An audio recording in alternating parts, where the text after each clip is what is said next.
The Query Model Objects component can be found in the Rhino tab under the Objects section. It has 5 inputs. Name, layer and group are text-based filters. Locked and hidden are Boolean-based filters. The only output is the objects. This component seems to be a direct replacement for the geometry pipeline and is used to pull geometry data from the Rhino file to be used in Grasshopper. Here you can see the two components. The geometry pipeline was a bit hard-coded.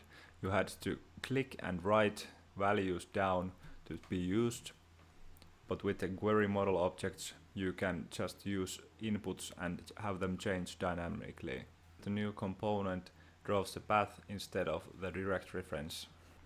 Here's an example of using the component. First I'm going to hide some data. Then I'm going to log some data. Now we can test the component. Currently I am filtering out the locked and hidden content. So when these booleans are set to false, this means that I am not including the hidden or locked components in the pipeline. If I turn these on, the component will include those objects. Similarly to many other new components, we can use the match method to filter content. If I set the name filter to equals, we can only draw objects that have the name prep1, or we can only include those that are called prep2. If I change it back to wildcards and connect input text with a wildcard expression, we can now contain all the breps.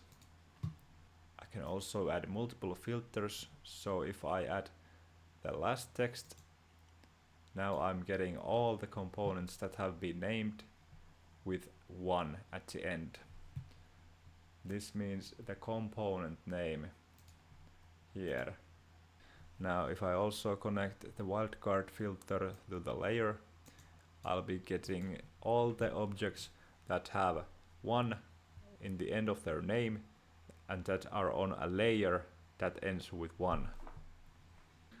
So I'm only getting things from the first row. I have also created 2 named groups, one for curves and one for boxes. And if I connect the curves name to the group name filter, I will only be collecting the curves.